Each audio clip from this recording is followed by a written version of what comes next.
Bonjour à tous, je suis Maëlle, fais partie de l'association Estime qui organise le festival et je vais animer cette table ronde, cette conversation autour des stratégies éducatives pour encourager les filles à faire des sciences. Et donc on accueille Emmanuelle Larocque, qui est fondatrice et CEO de Social Builder et qui a aussi écrit un livre dont on vous reparlera bien sûr pendant la table ronde et qui sera présent tout à l'heure en dédicace. Également Marie-Blanche Mayura, inspectrice générale du sport et voilà l'éducation, la recherche, qui donnera son avis et toute son expertise dans l'éducation nationale, et Sylvaine Turchiez qui fait partie de l'association Femmes et Sciences, qui a un stand ici et qui nous donnera aussi toute son expertise réalisée dans le cadre de Femmes et Sciences. Je pense que je vais démarrer avec toi d'ailleurs, Sylvaine. Est-ce que tu peux nous raconter tout ce que tu as fait dans le cadre de Femmes et Sciences? Je te laisserai te présenter mieux si tu le souhaites également. Et est-ce que tu peux nous parler de voilà, des constats que tu as pu faire sur ce sujet, sur les filles et les sciences? Pourquoi ça bloque? Bonjour à tous, bonjour à toutes. D'abord, je vais présenter l'association Femmes et Sciences. Nous sommes en fait deux de cette association, je pense, hein, Michel. Et donc, cette association qui est créée depuis 20 ans, en fait, d'accord, depuis une vingtaine d'années, en fait, a pour but à la fois de soutenir les femmes dans les sciences, puisque vous savez qu'elles ne sont pas si nombreuses, mais surtout de faire connaître les sciences auprès des jeunes. Et à cette occasion, en Île-de-France, on en rencontre beaucoup. Moi, personnellement, j'en rencontre 2500 par an, effectivement. Et nous allons dans les lycées, dans les collèges pour parler des métiers scientifiques. Ça, c'était la première version, je dirais, de notre association, toujours sur la demande des enseignants en général.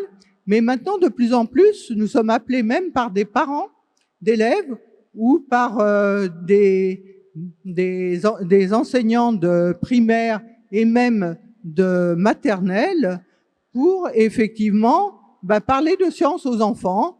Et en fait, quand on regarde ce bilan après avoir rencontré tant d'enfants, on s'en perçoit que c'est vrai qu'il y a une première frontière, et c'est d'ailleurs pour ça qu'on va plus vers les petites classes et les primaires. Il y a une première frontière qui se situe vers la 6e, 5e, où en fait les filles ont moins d'intérêt pour les sciences et les mathématiques. Et aujourd'hui, quand je discute avec les enfants de 5e, je m'aperçois que presque la moitié de la classe me dit qu'ils ont un certain frein sur les mathématiques et les sciences. Et donc, ça nous interpelle beaucoup.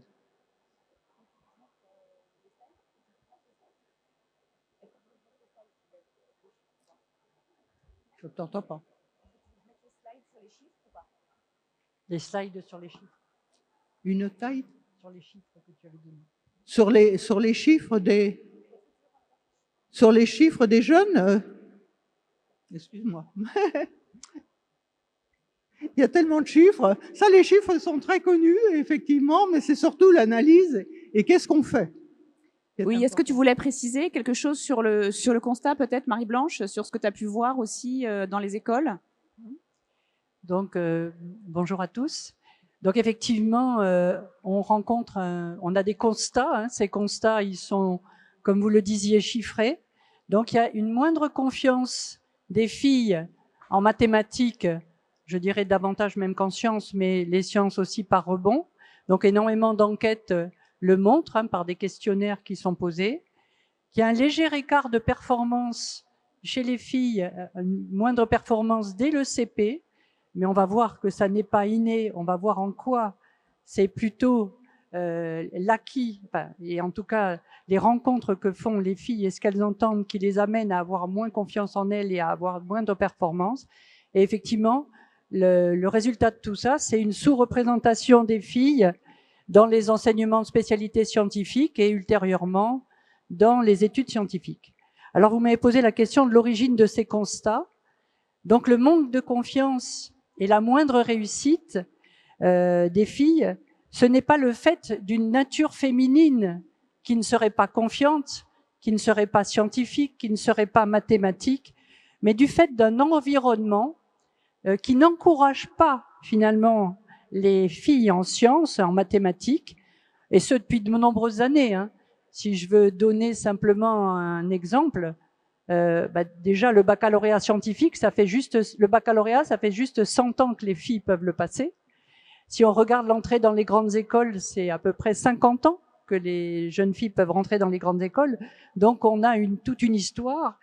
Et de nombreuses recherches montrent désormais que le manque de confiance, ça n'est pas le point de départ, mais le résultat d'un grand nombre d'habitudes, de remarques que reçoivent les filles, tant au niveau familial qu'au niveau scolaire et même sociétal.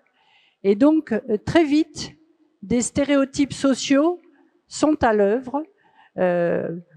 Déjà dans la famille, hein, on donne pas les mêmes jouets forcément aux filles qu'aux garçons, alors ça change un peu. On a fait un travail avec les industriels du jouet pour essayer de moins genrer les jouets. C'est ce qui a été fait avec Femmes et Sciences.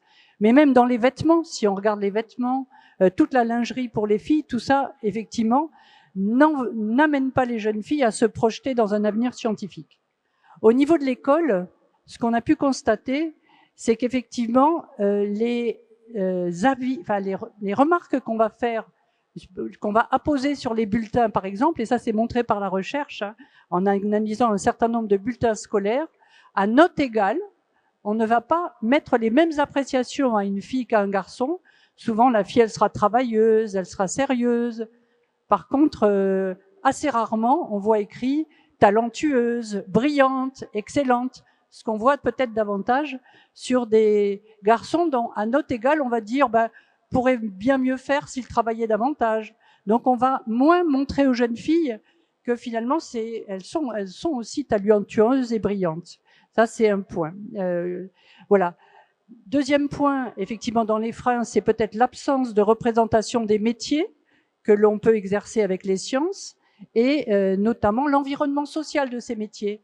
C'est-à-dire montrer que c'est pas des métiers solitaires, que c'est pas des métiers dans lesquels il n'y a pas de travail d'équipe, etc. Montrer un peu cet environnement et finalement ces compétences psychosociales qu'ont les filles et qui sont tout aussi importantes que des compétences techniques. Et enfin, donc, l'absence de ces rôles modèles. Donc, ce festival est formidable parce qu'il y a dans la salle énormément de rôles modèles de femmes scientifiques, comme la jeune fille qu'on vient de voir passer avant nous, et en tout cas, rôle modèle que Femmes et Sciences amène dans les écoles pour essayer de montrer qu'on peut être femme scientifique, féminine, maman, et avoir toutes les qualités d'une femme, et en plus, celle de scientifique. Merci beaucoup. Peut-être que je vais te laisser la parole, Marie-Blanche, pour pouvoir nous dire, maintenant qu'on a fait les constats, qu'est-ce qui a déjà été mené, qu'est-ce qui a déjà été mis en place, et notamment au sein de l'éducation nationale. Concrètement, très concrètement, qu'est-ce qui a déjà été fait? Donc, l'éducation nationale s'est emparée du problème, hein, puisque c'est un problème qui concerne l'école, entre autres, hein, puisqu'on voit que ces inégalités, elles apparaissent dès l'école primaire. Donc déjà, l'agrément d'associations comme Femmes et Sciences, Femmes et Mathématiques, Femmes ingénieurs et des subventions qui sont accordées pour intervenir dans les lycées et former les enseignants, parce qu'on verra le plan formation est important. La publication de nombreux éléments chiffrés, ça aussi c'est très très important, ces éléments chiffrés genrés, hein, qui permettent de voir où vont les filles, qu'est-ce qu'elles choisissent comme orientation, ce qui permet de faire une prise de conscience, un suivi, et effectivement d'avoir une politique un peu volontariste. Voilà pourquoi, notamment pour augmenter la part des filles dans les sciences, et celle des garçons d'ailleurs dans les humanités, hein, parce qu'il y a le corollaire de l'autre côté, il y a maintenant des labellisations égalité filles-garçons dans les établissements scolaires, donc avec des critères de labellisation avec des actions qui sont conduites dans les établissements. Il y a des référents académiques égalité, des référents égalité dans chaque établissement, des publications de nombreuses ressources pour aider les enseignants, en tout cas. Voilà, des formations de cadres, des formations d'enseignants. Femmes et Sciences en fait aussi. Une sensibilisation même des futurs enseignants, puisque dans les maquettes de formation initiales pour les enseignants et même dans les concours, on aborde cette question de l'égalité filles-garçons. Alors, donc de manière un peu plus générale, voilà. Et puis la dernière en date, et je vais la citer parce qu'elle a quand même, elle est importante, c'est une charte pour l'égalité filles-garçons dans les manuels scolaires. Donc ça, c'est une charte qui a été signée entre le ministère de l'Éducation nationale, le ministère de la Culture et le syndicat des éditeurs scolaires. Il faut savoir que dans les maisons, parfois, il n'y a qu'un seul livre, c'est le manuel scolaire. Et donc, c'est important que ces manuels ne véhiculent pas des stéréotypes. Je donnerai juste les recommandations parce qu'elles sont intéressantes. Ces recommandations, c'est, on l'a déjà dit, une représentation plurielle et équilibrée des femmes. Pluriel, ça veut dire autant de femmes que de garçons, que d'hommes, mais que les femmes soient pas toujours dans la sphère privée et les hommes dans la sphère publique, que voilà, il y a aussi des hommes dans la sphère privée. Une plus grande visibilisation des femmes dans le champ des savoirs. On en parlait avec le projet IPATI, mais donc c'est vraiment une demande qui est faite aux éditeurs scolaires de bien montrer que à tout moment de l'histoire, il y a eu dans tel champ de savoir des femmes qui ont œuvré, même si on les voit moins. Je vais des mises en situation qui renforcent pas les stéréotypes et un langage égalitaire simple. Donc pas d'écriture inclusive, mais par exemple qu'on dise un agriculteur et une agricultrice, enfin qu'on ait les deux, mais que tous les métiers aient une féminisation de manière à pouvoir effectivement projeter les filles. Voilà pour les. On fait beaucoup de choses. Voilà. Après les résultats, on verra un peu plus tard. Merci, c'est encourageant. Sylvaine aussi, avec tous les projets que vous avez pu mener auprès des jeunes avec l'association Femmes et Sciences, est-ce que vous avez constaté qu'il y a quelque chose qui marche, qui peut faire la différence? Oui, je crois qu'il y a beaucoup de choses à changer, en fait, dans la façon, effectivement, de présenter les sciences et les mathématiques aux enfants. En France, on a toujours aimé l'abstrait et effectivement mener un groupe de classe, les meilleurs et pousser les meilleurs. Et ça ne marche plus. Ça ne marche plus, surtout si on veut développer effectivement beaucoup de métiers du numérique, beaucoup de métiers où il y a des mathématiques, y compris en biologie d'ailleurs.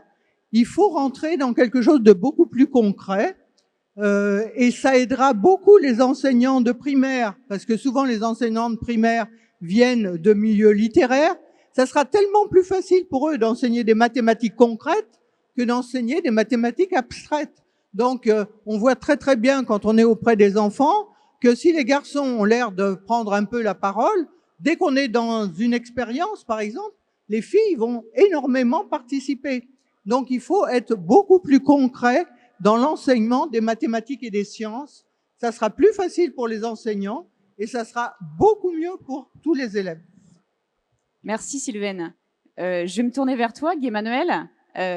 J'avais préparé le livre, évidemment je l'ai oublié dans les coulisses, mais tu as écrit donc Tu seras scientifique, ma fille, qui est vraiment extraordinaire, je vous le recommande, il est en vente à la librairie et Emmanuel pourra le signer après. Et tu vas identifier beaucoup d'initiatives assez concrètes pour donner confiance aux jeunes filles. Est-ce que tu peux nous en citer quelques-unes, bien sûr, pas toutes? Oui, pour compléter. Alors, merci beaucoup d'avoir parlé du livre comme ça. Le constat, alors moi je travaille sur les sujets d'égalité femmes-hommes depuis pratiquement 15 ans et il y a un an, je me suis dit que c'était quand même assez intéressant d'aller regarder un peu les causes de pourquoi les filles aujourd'hui se désintéressent de plus en plus des sciences, parce que en fait on fait un peu marche arrière et on s'en rend malheureusement pas compte, et aussi de donner un sentiment de pouvoir d'agir aux parents. Parce que en fait, on parle beaucoup de l'éducation nationale et l'éducation nationale fait déjà beaucoup de choses, mais 75% du temps en fait de nos enfants se passe à la maison, dans les activités extrascolaires et donc pas que dans l'enceinte scolaire. Donc il y a beaucoup de choses qu'on peut faire au-delà de ce qui se passe à l'école. Voilà. Donc on pourrait. Je voulais juste faire un tout petit clin d'œil. Après, c'est promis, je viens aux solutions. Mais je voulais juste rappeler ce qui vient d'être dit, qui est extrêmement important. C'est que dans plein de pays du monde, les filles sont très très bonnes en maths et très très bonnes en sciences. C'est quelque chose de très européen et très français qu'on ait des filles qui décrochent en maths à 7 ans. Donc ce n'est pas ce n'est pas inéluctable, ce n'est pas irréversible, et on doit prendre la mesure de ce que nous on peut faire au quotidien. On peut faire beaucoup de choses, et aussi de l'impact de nos choix de nos décisions collectives. La réforme du bac de 2018 a eu un effet délétère sur l'accès des filles au bac scientifique. On les a perdus dans les études supérieures et notamment en ingénierie. Elles continuent à faire des bios, de la chimie, aller en médecine. Elles vont plus en physique, elles vont plus en maths, elles vont plus en filière ingénierie généraliste. Donc, je tiens à préciser ça parce que ça n'a pas toujours été comme ça et on a beaucoup progressé. On est en train de faire marche arrière. Donc, il y a des choses qu'on peut faire. Donc voilà. Donc moi, je me suis intéressée plutôt à qu'est-ce qu'on fait aujourd'hui, qu'est-ce qui se passe, qui peut nous inspirer. Alors, je l'ai fait par tranche d'âge, mais je vais essayer là de faire un petit pêle-mêle de choses au final qu'on connaît assez bien, mais qui au quotidien on fait pas toujours attention ou on se focalise pas là-dessus et donc du coup on n'a pas les petites antennes ouvertes pour se dire bon ça faut que je fasse attention. Donc pour moi il y a 5 grands piliers. Je vais dire un petit peu de témoignages. Donc moi je suis allée voir beaucoup de parents, beaucoup d'enseignants, beaucoup d'acteurs de la médiation scientifique. Il y a 5 grands piliers. Le premier c'est tout ce qui est soutenir les imaginaires. Le deuxième, c'est tout ce qui est donner du sens entre les sciences et ce qu'elles font et ce qu'elles aiment au quotidien. Le troisième, c'est que ce soit fun et pratique. Le quatrième, c'est les encouragements, et on va revenir là-dessus parce que c'est extrêmement important. Et le dernier, c'est la répétition. La répétition, voilà. Donc tout ça, ça paraît extrêmement simple, mais je peux donner des exemples concrets. T'as peur, hein, que je glisse? Bah ouais. Non, oui, vas-y. Ouais, je sais. Donc, soutenir les imaginaires. Donc, on a parlé de la question des rôles modèles, qui est en fait extrêmement important. Ce qu'on observe, il y a beaucoup d'études, et je vous laisse aller sur les réseaux pour regarder ça. Il y a beaucoup d'études qui montrent qu'en fait, les rôles modèles qui marchent, c'est les jeunes qui parlent aux jeunes. En fait, c'est comment on présente, voilà, la Mathilde, je crois, qui vient de témoigner de ses choix, comment des étudiantes parlent aux collégiennes, comment des collégiennes parlent aux filles dans les primaires, et c'est ça, cette proximité d'âge et un peu quotidienneté, c'est ça qui fonctionne le mieux. Donc, en plus de tout ce qui est inspirationnel, de toutes ces femmes qui ont fait des choses tout à fait incroyables pour le progrès, mettre ça en avant. Le deuxième levier aussi, c'est comment on va diversifier, notamment à partir de 7 ans, les loisirs des filles. Parce qu'en fait, ce qui se passe, c'est que les filles, on leur fait faire du poney et les garçons des Lego.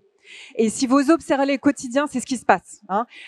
C'est ce qui se passe bien sûr dans les jeux qu'on offre, mais c'est ce qui se passe dans les loisirs qu'on choisit pour les enfants.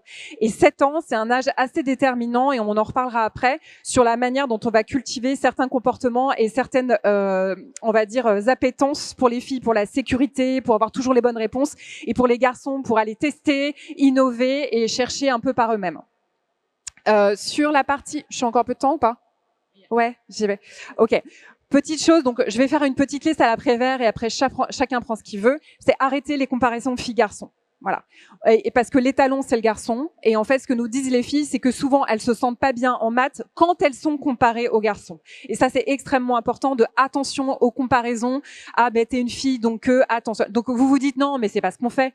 Mais en fait, c'est ce qu'on fait tous les jours. Et si on traîne les oreilles à la sortie des écoles, c'est ce qu'on entend. Ah, c'est vraiment un petit garçon. Ah, c'est vraiment une petite fille. Donc, on participe de cette création de l'idée qu'il y a des vraies compétences et des vraies natures très différentes entre les filles et les garçons. Et elles finissent par le croire. La question du sens, donc je vais donner juste un petit exemple.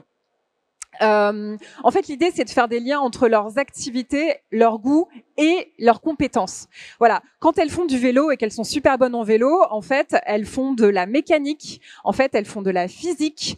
Il y a de l'énergie qui se crée. Et dès qu'on met des mots scientifiques ou des petits mots comme ça qu'elles vont entendre en classe, du coup, elles ont un sentiment de compétence. Quand elles font de la cuisine, elles font de la chimie. Elles font des mathématiques avec des proportions, avec des quantités. Voilà, donc c'est introduire la science au quotidien pour qu'elles aient un sentiment déjà de pratique et de compétence. Et je vais m'arrêter là parce que je sens que j'ai déjà débordé. On pourra revenir sur certains sujets.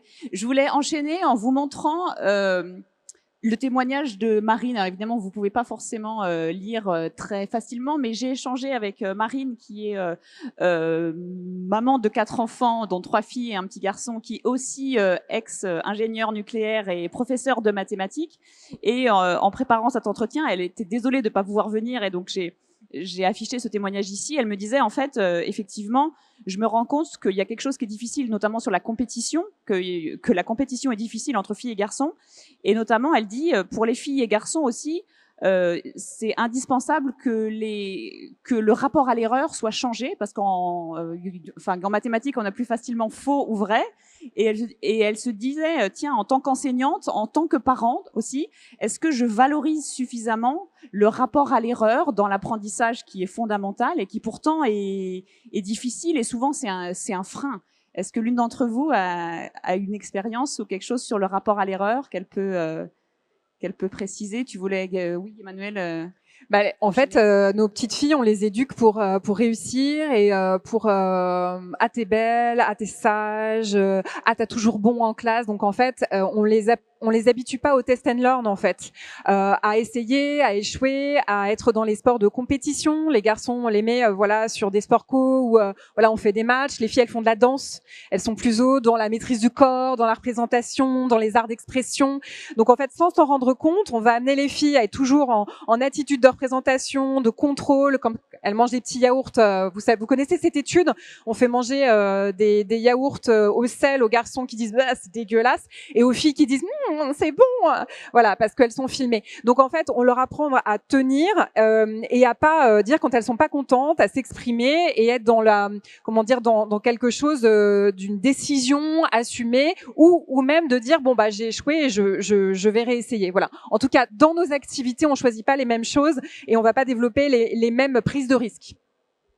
Marie-Blanche, oui, je voudrais intervenir parce que pour avoir observé beaucoup de situations de classe en tant qu'inspectrice, donc j'ai pu voir effectivement que les filles s'expriment beaucoup moins en sciences, pas parce que, et souvent c'est parce qu'elles ont peur de se tromper. Et du coup, effectivement, le fait de dire mais en sciences on a le droit de se tromper et de montrer comment des grands scientifiques, Aristote, Galilée, beaucoup de personnes ont pas forcément.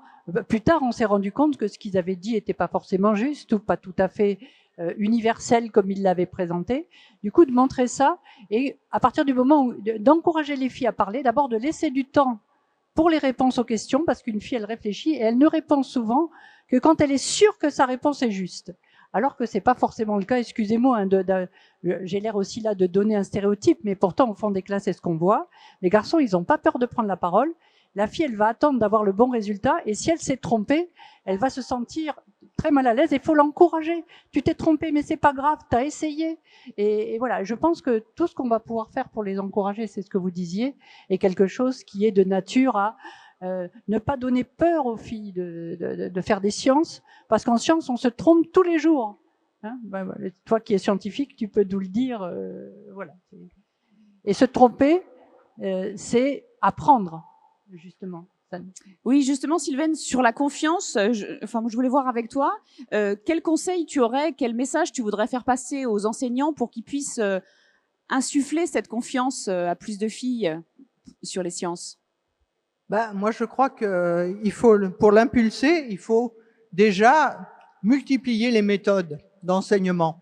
Parce que actuellement, effectivement, on reste sur le collège unique, avec finalement des méthodes qui ont servi dans le collège qui précédait, c'est-à-dire ce qu'on appelait lycée dans le temps. Et maintenant, il faut multiplier les méthodes. Le rapport de 2018 de Villani et Thomasy l'avait bien montré. Utilisons aussi la méthode de Singapour. C'est une méthode qui marche à l'étranger. Et c'est pour ça que je voulais montrer les chiffres, parce que c'est assez bizarre de voir que la France, d'une part, est comme dans beaucoup d'autres pays, il y a une différence entre les filles et les garçons, mais il y a aussi une plus mauvaise note en France par rapport aux autres. Alors que on peut voir que cette plus mauvaise note peut être liée en particulier à la façon dont les questions sont posées à l'international, où la méthode de Singapour est vraiment très, très développée. Et c'est assez étrange de voir qu'en quatrième, par contre, la pensée informatique, justement, la pensée informatique, là, on est les meilleurs. Ça veut dire que c'est bien une question de la façon dont on apprend aux élèves. Alors, c'est assez paradoxal, mais effectivement, on a de très bons mathématiciens, on a une pensée logique, et en informatique, on est les meilleurs. Donc, voilà, pour malgré tout ramener tout le monde à un niveau mondial, il faut s'emparer de différentes méthodes, et en particulier la méthode de Singapour, pour pouvoir passer pas seulement de l'abstrait au concret, mais du concret à l'abstrait. Ok, donc plus de concret et la méthode de Singapour. Marie-Blanche, tu voulais préciser? Oui, moi, je dirais plus de compétition, plus de collaboration et moins de compétition. Les filles n'aiment pas la compétition, alors que les garçons sont très compétitifs. Des méthodes d'enseignement qui vont favoriser le travail de groupe, les projets collaboratifs, sont des méthodes dans lesquelles les filles sont bien. Elles sont d'ailleurs très liantes dans un groupe.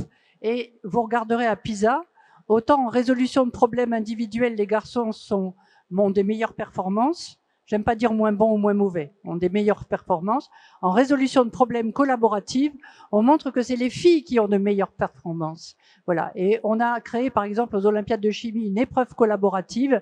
Et ce sont les filles qui sont en collaboration, qui sont les meilleures dans ces épreuves. Voilà. Donc c'est aussi une autre manière de faire. C'est pas l'école française. L'école française, on a toujours valorisé le mérite individuel, alors que la science et la société, c'est un mérite collectif. C'est tous ensemble qu'on devrait, voilà. Et je pense que ça donnerait à l'école, voilà, une autre dimension. Et voilà, et on a tout à gagner à favoriser la collaboration. Merci. Avant de conclure, j'ai une question pour toi, Guy-Emmanuel. Oui, encore une fois, j'ai lu avec beaucoup d'intérêt le livre parce que moi j'ai un garçon, mais voilà, qui a 4 ans et demi, et j'essaye vraiment aussi de stimuler sa curiosité. Et là, on a des chiffres qui montrent que l'écart se creuse un peu plus tard. Mais est-ce qu'on peut faire des choses dès 3 ans, dès un âge très très précoce? Et est-ce que tu as des recommandations vraiment parce que tu parlais de 7 ans qui était un âge clé. Mais avant, effectivement, est-ce que tu aurais des conseils pour des parents qui voudraient aider le plus tôt possible? Ouais, alors c'est tout ce qui est en gros l'âge de la motricité. Donc on va revenir un petit peu sur ce qu'on vient de dire, c'est comment on va permettre aux filles de prendre des risques et aussi des risques physiques. Hein, les filles, souvent on les tension de pas tomber, tension de pas te faire mal, grimpe pas trop haut, etc. On est moins dans cette quête pour les garçons où on se dit bon bah de toute façon c'est un garçon, il va y aller quoi, et il saura bien se retrouver. Donc d'être plutôt dans cet accompagnement, voire même cet encouragement. J'ai même parlé à des parents qui disaient bon ce que je fais c'est que je confie mes enfants à quelqu'un d'autre qui va faire ça à mes filles parce que moi je vais pas y arriver. Donc comment on va au-deçà de ses propres réflexes. Donc je peux peut-être parler de ça. Encore une fois, les questions mais je viens de déjà en parler, c'est les filles, c'est l'expression de la grâce, la discipline du corps, la gymnastique, la danse. Les garçons, c'est le foot, les arts martiaux. Donc la prise de risque, la compétition, le rapport physique. Donc encore une fois, comment on essaye de s'inspirer et d'inverser. Et puis aussi, je reviens sur la question de l'esprit logique, de la recherche logique, les puzzles, les Lego, tout ce qui va être inductif, tout ce qui va nécessiter de la recherche pour leur montrer qu'elles savent faire, qu'elles savent tester, que peut-être elles trouveront pas tout de suite, mais qu'elles ont la capacité de le faire. Merci. Je voulais vous signaler aussi, je ne sais pas si vous avez eu l'occasion d'aller au stand des éditions du Ricochet, et également à la librairie, vous avez de nombreux ouvrages, et notamment dès le plus jeune âge. Vous avez des très très beaux livres si vous voulez encourager aussi les sciences par la lecture. Je me permets ce petit aparté. Pour conclure, mesdames, je vous pose la parole à chacune d'entre vous, libre à vous de me donner une réponse ou pas. Est-ce que si vous deviez vraiment choisir une priorité d'action pour vous, en tant que parent, en tant que société, en tant qu'enseignant, en tant qu'accompagnant, qu'est-ce qu'il faudrait vraiment faire pour encourager les filles à faire des sciences, à oser se lancer, à travailler la confiance? Une priorité, une action? Alors, en écoutant notre table ronde, je dirais que la priorité, c'est d'arrêter de renforcer cette espèce de prophétie autoréalisatrice en disant que les filles n'ont pas confiance. On a commencé comme ça, mais au final, on en revient toujours à ça. À force de faire des petits commentaires sur les bulletins en disant manque de confiance en elles, ou de parler du syndrome de l'imposteur des femmes. C'est comme si on avait trouvé une nouvelle maladie pour les femmes. Tiens, elles ont une espèce de maladie, d'un petit virus, rien que pour les femmes qui s'appelle le syndrome de l'imposteur. Plutôt que de remettre en cause l'environnement et le système dans lequel on met les filles, qui égratignent leur confiance en elles, on a tendance du coup à leur renvoyer la balle. Donc je pense que collectivement, arrêtons d'utiliser ce terme confiance pour les filles. Merci, bien noté. Moi, je dirais, arrêtons d'opposer les filles et les garçons en disant les filles sont bonnes en français, les garçons sont bonnes en maths, parce que les filles, avec le français, elles ont un sacré pouvoir qu'elles peuvent utiliser pour aussi les matières scientifiques. Donc, n'oublions pas de cultiver nos enfants en sciences comme on cultive nos enfants en littérature, en art, etc. Il y a énormément de livres. Sur le stand, on a mis des listes de livres, des listes de films. C'est important que les enfants soient cultivés aussi en sciences. S'ils ne le sont pas, évidemment, ils ne peuvent pas découvrir que c'est merveilleux les sciences. Et ce festival en est une belle manifestation. Merci aux organisatrices. Oui, j'ai pas cité tous les stands. Voilà, j'ai cité les livres, mais effectivement, il y a plein de stands où on peut aller chercher des idées, des pépites, des associations aussi qui certaines sont sur le territoire local et qui font des actions vraiment top. Donc voilà, n'hésitez pas à les visiter et à aller prendre des renseignements. Marie-Blanche, tu voulais aussi ajouter quelque chose? Oui, bah écoutez, en tout cas de faire des sciences aux jeunes filles, ça c'est sûr, de les amener vers la science à travers, on a dit, la littérature, à travers les vidéos. Moi, j'ai envie de dire que les médias, ils ont aussi un rôle important, enfin, les parents et les médias, hein, parce que, si vous voulez, nous, on essaye de former les enseignants à des pratiques plus inclusives, à cette problématique de la confiance des filles qu'il faut essayer d'encourager et constamment. Voilà, les familles et les parents, il faut aussi qui continuent d'œuvrer dans ce sens et qu'on arrête toutes ces idées fausses comme quoi il y a des cerveaux roses, des cerveaux bleus. Voilà, pas du tout. Il y a des cerveaux qui apprennent et ces cerveaux, ils apprennent d'autant mieux qu'ils apprennent sereinement, en toute confiance, puisque le premier des leviers pour apprendre, c'est la confiance, la sérénité. Voilà. Et donc, d'arrêter de véhiculer ces stéréotypes. On en a eu pendant longtemps, c'est vrai que ça faisait rire, le savant fou, mais voilà, ça suffit. On a dépassé un peu cette image éculée du savant scientifique. Et puis, bah, écoutez, merci pour cette organisation et le nombre de familles et d'enfants qui circulent. Et voilà, des manifestations comme ça sont assez exemplaires de ce qui va nous permettre sans doute de casser les codes, comme on le dit, et d'aller vers une société plus égalitaire. Merci. Merci beaucoup, merci à toutes les trois. Donc voilà, comme annoncé, Gay Manuel est disponible au stand dédicace juste à côté de la librairie où vous pouvez acheter le livre et vous faire dédicacer son ouvrage et vous trouverez plein de conseils. Merci Marie-Blanche, Sylvaine et Emmanuel.